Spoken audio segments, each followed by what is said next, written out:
Hi everybody, my name is John. Welcome back or welcome to my channel, John Repeat, where I react to iconic music, artists, albums, and other bits and pieces, and I put stuff on repeat. Earlier this month, Taylor Swift's Eras Tour has officially ended. And so I thought I would do a Who Is episode on Taylor. If you're not familiar with my Who Is series, I react to 6 of an artist's tracks to answer the question who they are artistically, journey-wise, etc. It is a tall order to limit the number of tracks to 6 for Taylor to describe her artistic growth over the years, but I will do my damnedest to try. As you can see, I am repping my Eras hoodie. I'm a huge fan of Taylor. She's on my top artist in Spotify, so I'm so excited to do a deep dive into her career. As always, I want to say as well as a disclaimer, I will be chopping and changing Taylor's songs. I will be editing parts of it out. I will be talking over the music, partly because of copyright, but also because I am a major chatterbox. So if that annoys you, then I don't really think this video is for you, so you might want to find another one. But if you don't mind that, then come and join me and we will react to some Taylor songs together. So the first song that I'm going to be reacting to is her debut, Tim McGraw. So this was her first debut single. Let's go. It's just so different, isn't it?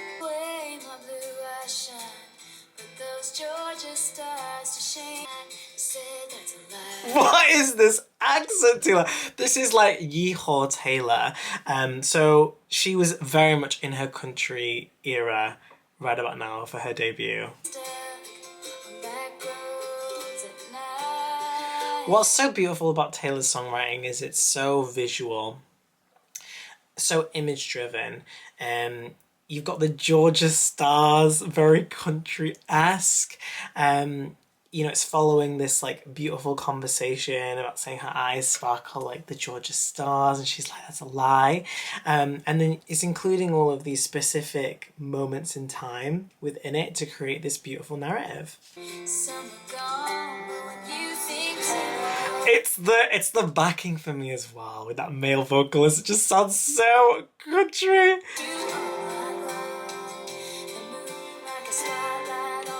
I love that simile, like a spotlight on the lake. And in reality, it was like the spotlight was on her.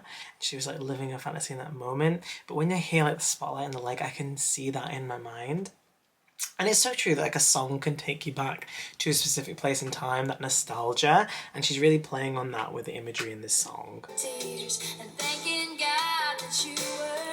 Classic country references to God. You've obviously got September, the winter, pathetic fallacy there.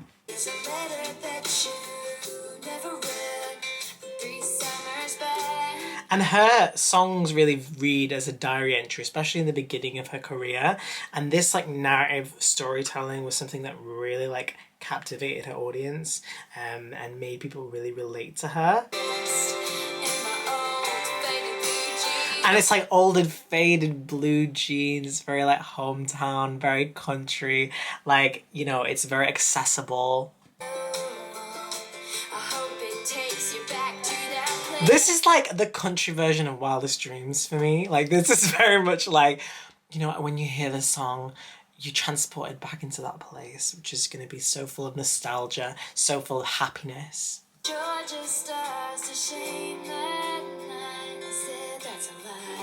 See, it ends on that line. I said that's a lie. It's like that a repeat of the beginning of the song, which creates this kind of cyclical thing within the song where you're going back to the beginning again.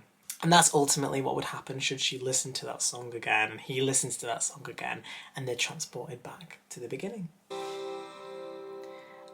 Okay, so the next song that I'm going to listen to is Fearless. So this is obviously from her album Fearless, which won Album of the Year. So this is still like within the country realm, but there's slightly more of like a pop tint to it. And this was like her breakthrough, you know. When I hear this instrumental, it makes me feel so nostalgic. It's just like so full of like hope and optimism.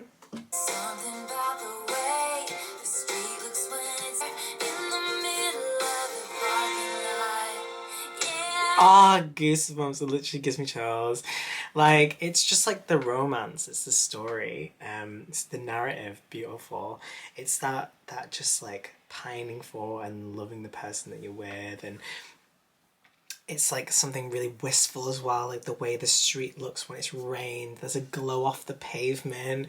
It's again, it's so visual. It's a moment in time, and it's like, yeah, I want to like ask you to dance in the parking lot in the most inappropriate time. I just want to have those beautiful romantic moments with you, and just like kind of throw caution to the wind, which is beautiful. It's like getting swept up in love.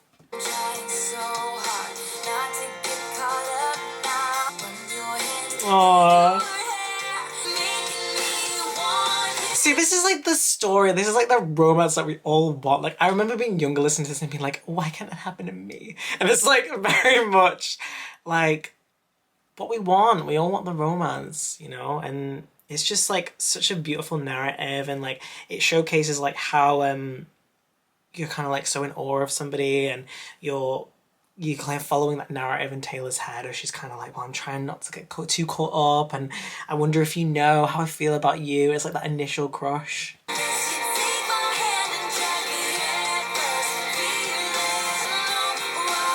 Love that melody. Yeah, when you're in love with somebody, you just throw caution to the wind and you just like feel fearless, and you're able to just be silly and be yourself, and that is really evoked here in this song. See, I'm listening to the Taylor's version of this song, so the original was still so country. I don't know how she got away with this random accent, but you pop off, girl.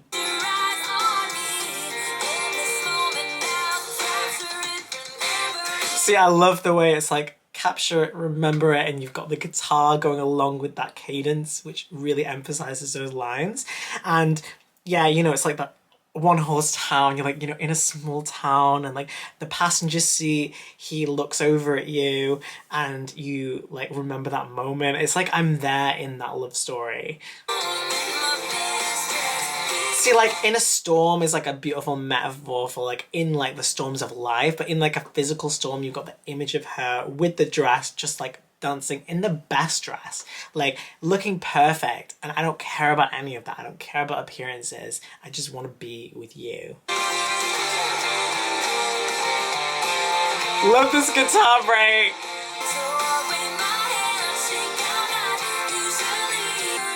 Aww. It's like you pull me in and I'm feeling a lot more brave. I feel more empowered to be myself. And like she's like at this part in the bridge, she's like, we're in the doorway and I'm shaking, and like you pull me in for a kiss, and it's like obviously like the bridge is often like the most emotional part of the song, or like this like turning point within the song. So it's like all building up to this like romantic kiss, you know. It's just like Taylor, it's just a hopeless romantic. Yeah, because the thing is like love is often like doomed and you know, you're so afraid of what will happen when you fall in love. Will it end? How will it end? Will it end? Will you be together forever? There's a lot of fear, but like when you truly like love somebody, that fear just melts away because you're just like swept up in the moment, which is what I think this song does a great job of like conveying. I know when she wrote this, she had never really like been in love in that way, and I know she was like writing about it from like romance movies and stuff, but it's like it's just beautiful. It's like that ideal.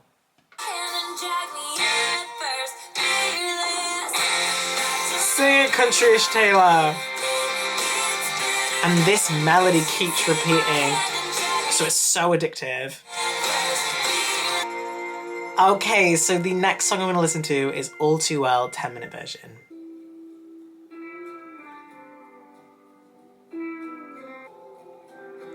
This is such an iconic song. So at this point in her career, because we basically had like debut and like you had like Speak Now, Fearless. So this is kind of like pop country even more so. She's like transitioning into like that pop stage.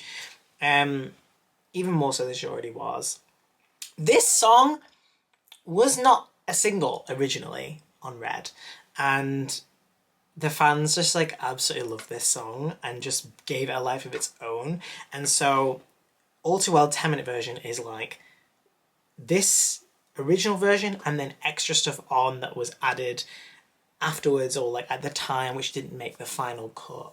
So I chose this song because it shows her storytelling and story writing, but also it's like showing the eras as well and like the re-recordings and how that's created a different lens to the music.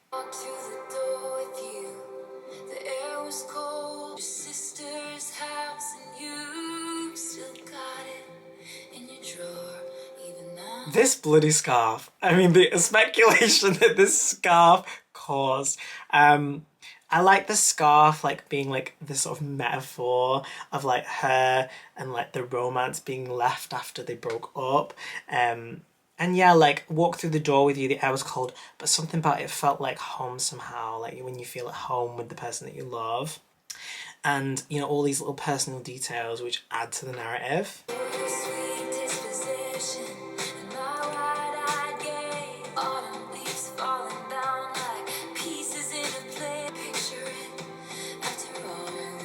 So it's again that nostalgia. I love the line, autumn leaves falling down like pieces into place.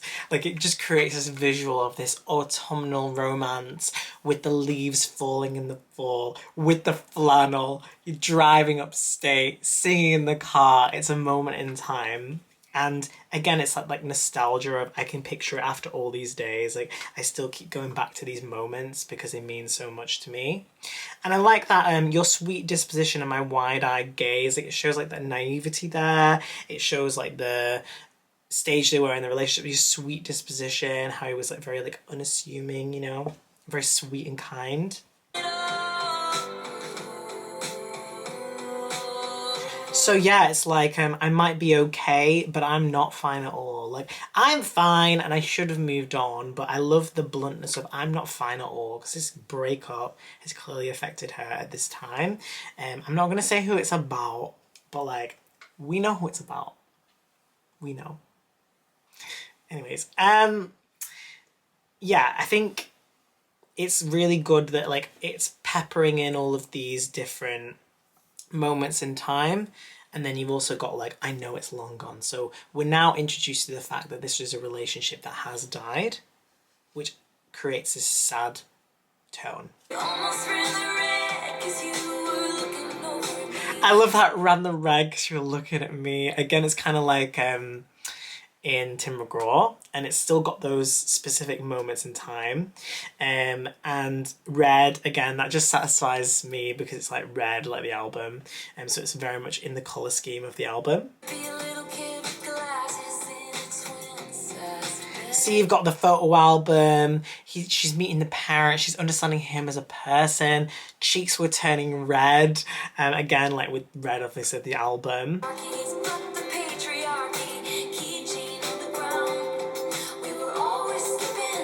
Okay, so this is like the new bit. So what I think is so iconic about her re-records is that she's like added in all this stuff. So like, you know, previously when she wrote it, like, you were tossing me the car keys, fuck the patriarchy, keychain on the ground, we were always skipping town. Like that image of like the fuck the patriarchy, like it's such like a performative thing to do. And it's like on the ground, so it represents like maybe how he was quite dishonest about his intentions, and you know, he would say he stood for one thing and then his actions didn't align. So it creates like a kind of angrier sort of tone to the song, which originally it was all about the loss and the moments, but it adds a different perspective, which is what I love. I remember hearing this episode, I was like so shocked. I was like, oh my god, the absolute truth bombs that were dropped in the song, gag. And yeah, like, till we were dead and gone and buried, check the pulse and come back swearing it's the same after 3 months in the grave. Again, it provides like a different perspective, and like trying to like come back to her after you just completely ghosted her for 3 months and causes so much pain.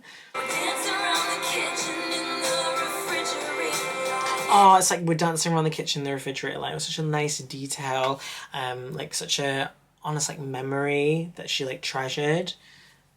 again, it's like that's what makes her storytelling so good, is that she's putting in all these little details.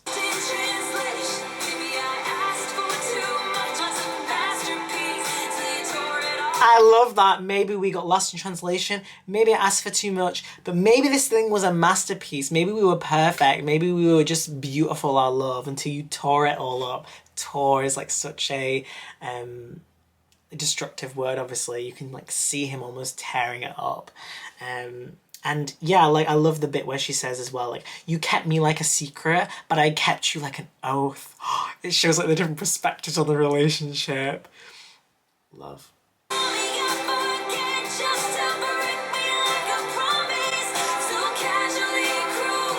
You can feel the hurt.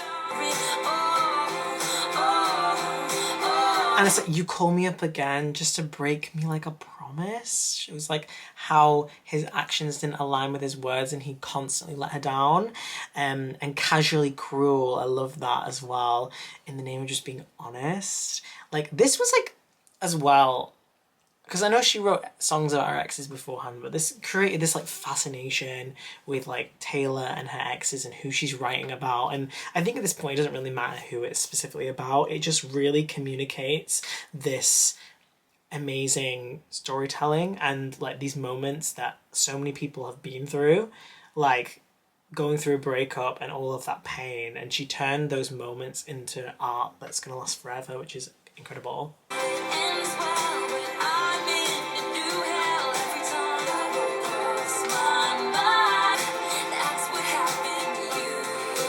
Oh, so this is when like this person like didn't attend her birthday party, like her 21st birthday party, and like she's recounting that moment. So it's, again, we're understanding a bit more about the situation from the original version and like understanding her perspective and what songs link together in her discography, where we've seen all of this before.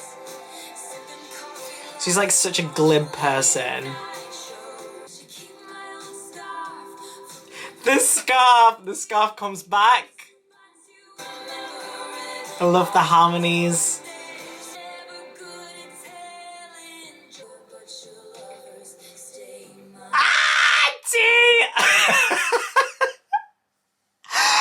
I cannot believe she said that. That is such a burn. See, like the word maim, did it maim you too? Did it cause lasting damage that's irreparable? And that's how she feels in this relationship after this breakup. Beautiful. I mean, because in this city's barren cold, I still remember the first fall of snow and how it glistened as it fell. See, that's like the image-driven storytelling that I think that this era, and it's still like, you know, continuously, but like this really highlighted, and specifically this song. Just between us. Do you remember? Do you remember what I remember? Oh, I love how she goes high there.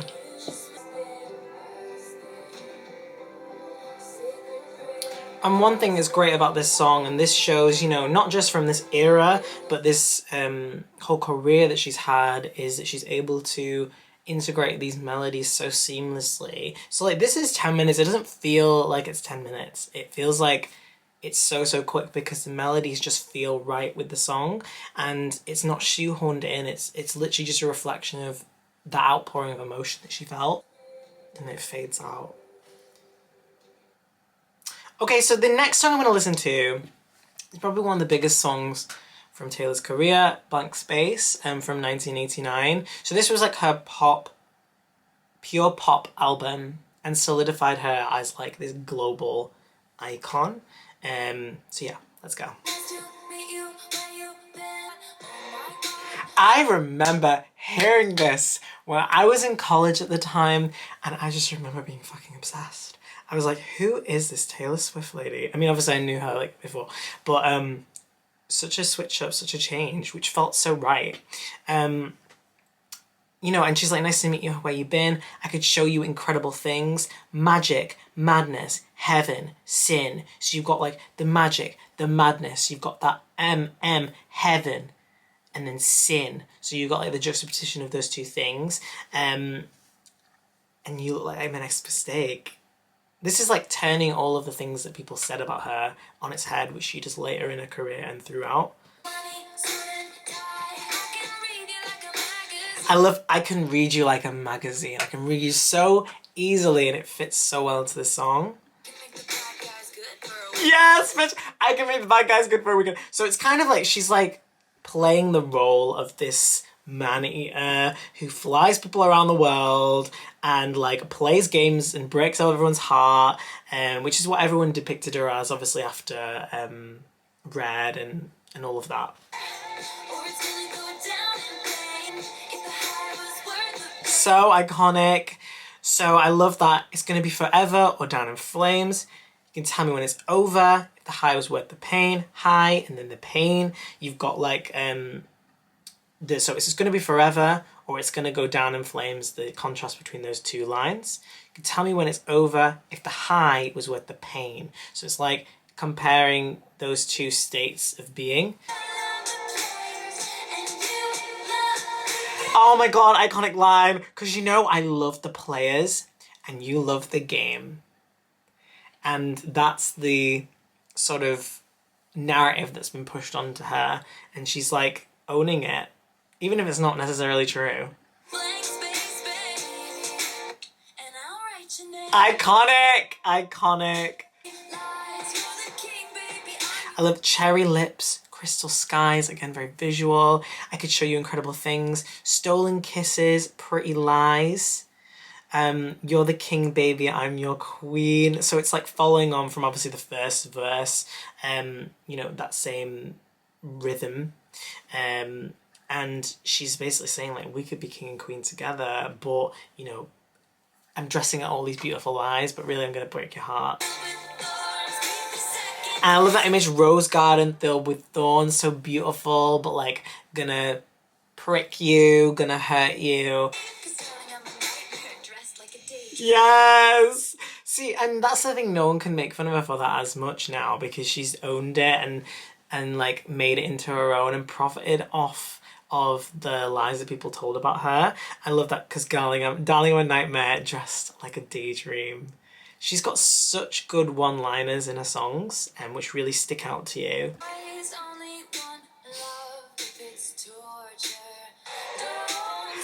And I remember the music video for this because she was like on a horse and then she had like the apple and then she had like the car. Like it's just so iconic. And then she has the cake which she stabs. So good for visuals as well. Go on, Taylor. I love the backing, the ad-libs, it really just adds to that tension. Also, is that like a snare drum? With the beat, it sounds like a heartbeat. It sounds very like an anxious heartbeat, which is really complimenting the lyrics. And notice she does love the game, and it sounds like when she does that backing, it sounds like a cheer. And that is really good for like if you're in a stadium tour and you want people to sing along. So, you know, great marketing. Leave a nasty score. Love it. Okay, so the next song I'm going to listen to is Look What You Made Me Do. So this was the comeback of the fucking century. So like Taylor Swift was cancelled after 1989. She disappeared for 3 years and then she came back. And this is a masterclass in how to come back swinging. There's so many Easter eggs within this song, and then obviously started the era of Reputation.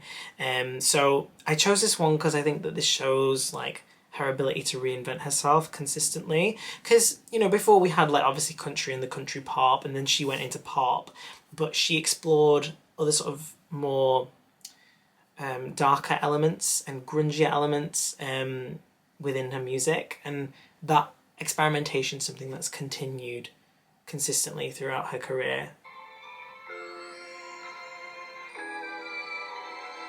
Oh yeah, because I remember the music video for this because she was in like the grave and then she like came up. She was like in the dress from Out of the Woods and then she was like, oop, I'm here. And then it was just like so many visuals.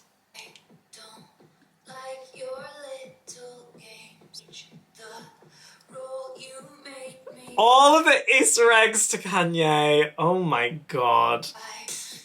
So that beat like really kicks in. So as she's saying all of these lines, it's like really amping up the tension and like it conveys like that anger. And so you get so excited when you hear it because you're like, what's the chorus gonna be?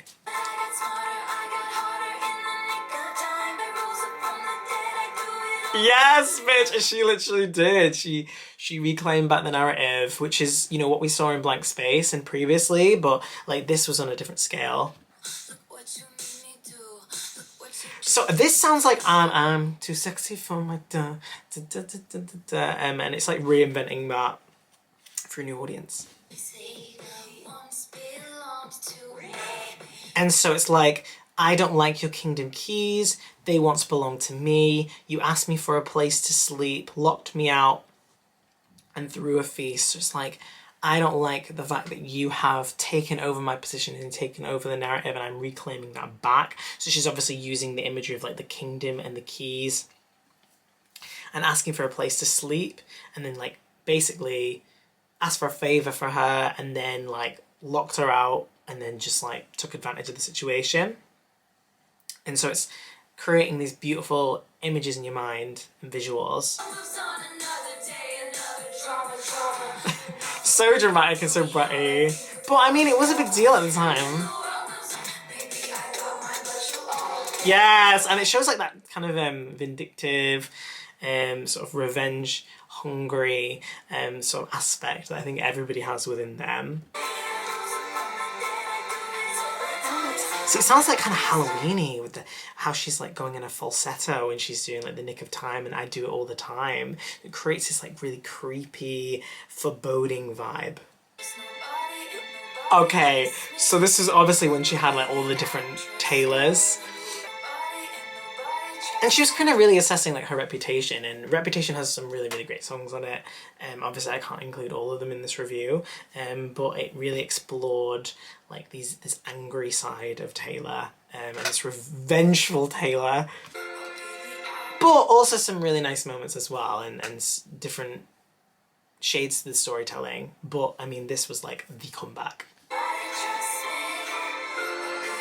And I like that line as well, I'll be the actress starring in your bad dreams. So I will be this evil person that you dream about, that scares you, that keeps you up at night. But she's saying actress, so she's kind of like saying like, I will be the person acting in your dreams, but just let it be known it's an actress. I'm an actress. I'm not like the actual bad person here, which I think is a really interesting detail. So dramatic. I mean, as like cringy as it is, like, it is so iconic at the same time. Like, it just makes complete sense in this song. So you've got that ding-a-ding-a-ding in the background, which is like amping up. So again, it's just like making you so excited when you're listening to it. What you just made me do. And so that all ends there, all the production at the end, emphasising that line in the end.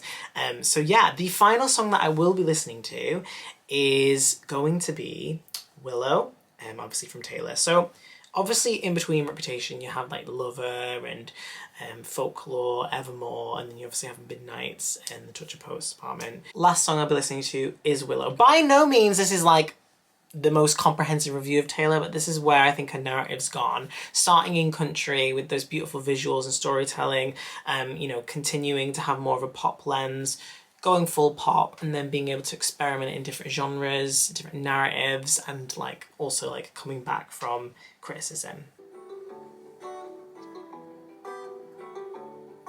So it sounds like she's like going into, you know, when I like hear this, it makes me think of like going deep into the woods. There's like a horse and carriage like on the back of it. You've got the pine trees in the background, you know, you got like the forest and the moss, and like it's just creating this beautiful world.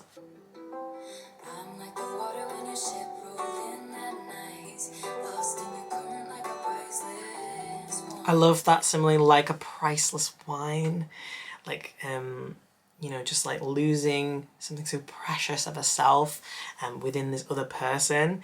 And I love the water imagery of like, I'm like the water when your ship rolled in, rough on the surface, but you cut it through, like the ship's obviously cutting through the water. So she's like, almost like, I'm rough on the exterior, but you get right to my heart. And she's basically just saying like how in love she is with this person. Break my plans, that's my man. It's so good. And it's like, yeah, she's saying like, the more that you say, the less I know. Wherever you stray, I follow. So she's like learning more and more about him. She's like really fascinated by this person. He's teaching her a lot about life and the world and herself. I'm begging for you to take my hand, wreck my plans, that's my man. Like some people you meet in your life, in a stage in your life where you're not expecting it, and they just completely disrupt your whole life in a positive way. And so she's really like referring to that. So it's interesting, she says, life was a willow and it bent right to your wind. You've got like nature imagery, and it is like a willow, you know how it bends in the wind and it changes direction and course, and that's how she felt with this person. And she's obviously got references to like the mythics and mythical things, you know, obviously part of this folklore world. Life was a willow and it bent right to your beautiful. All the backing is just creating this beautiful magical world. Oh, and you've got like the strings as well. You know me, I love a string, so it just is my fave. Iconic line. I come back stronger than a 90s trend. She's got great one-liners, and as we can see previously in her career and now, like, she always has these. So she's like saying, I want to see you ugly. I want to see what hurt you before. I want to like grow this intimacy even further. It almost seems like kind of, I don't know why I've got this image in my head, but you know, like on the traitors where they have like the hooded cloaks, like I've got the image of her like, wait for the signal and I'll meet you after dark. And like show me like all of the scars. It's giving like ritual energy. I love that every bait and switch was a work of art. So like all of the cat and mouse that we had, it just like brought her to him. Ah, gorgeous vocals. Like the vocal production really complements the song. I love the repetition of "that's my man." It shows like the intimacy of the relationship. And she's changing that melody so it keeps you continuously engaged. Okay, so that was my Who Is episode on Taylor. What are some of your favourite songs from Taylor? And what do you think about Taylor? Her Eras tour ending, are you as sad as me? And yeah, let me know if there's anyone else you'd like me to do a retrospective dive into. If you do like this, then like and subscribe. It really helps support me and my channel. It lets me know that I'm doing a good job. And then also you get to join a really great community of music lovers like yourself and like me. Yeah, and until next time, I will see you in the next video. See you later. Bye. Bye.